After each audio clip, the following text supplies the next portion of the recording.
dalam surah Al-Baqarah ayat 155.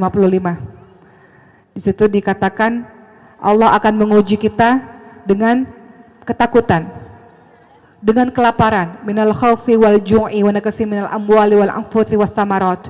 Allah menguji kita dengan ketakutan, kelaparan, kekurangan harta, jiwa dan buah-buahan.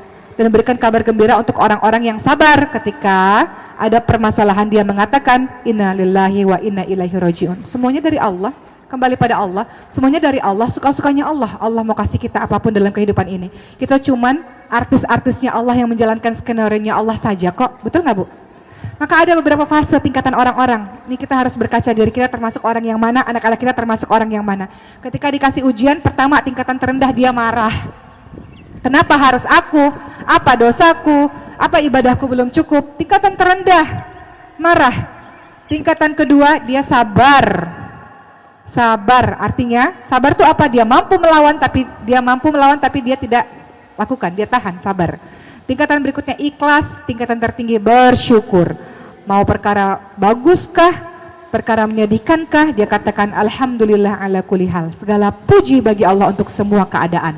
Bisa nggak Bu, kalau lagi ditimpa kesedihan, ajarkan anak-anak kita, nak, kalau engkau ditimpa kesedihan, bersyukur nak.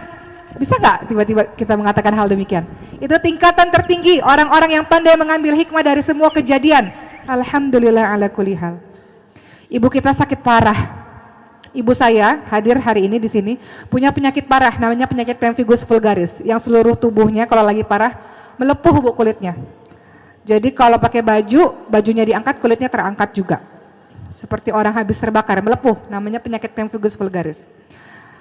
Pada saat itu, fase orang, pertama kali, kenapa ya Allah? Marah dulu.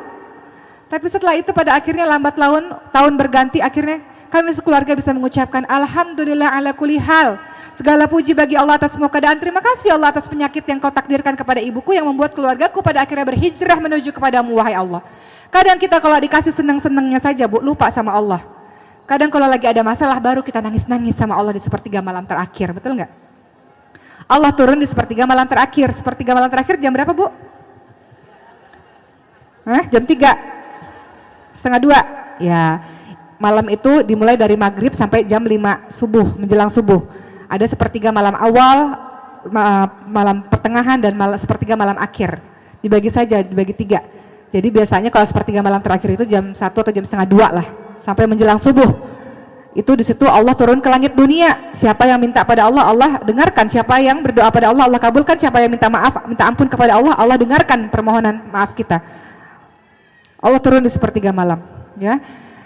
Ada nggak orang-orang yang kira-kira ketika diberikan musibah, ujian dari Allah Subhanahu Wa Taala, ujian kesedihan, dia ucapkan alhamdulillah ala kulli hal, segala puji bagi Allah atas semua keadaan. Itu tingkatan yang luar biasa tertinggi, bersyukur atas semua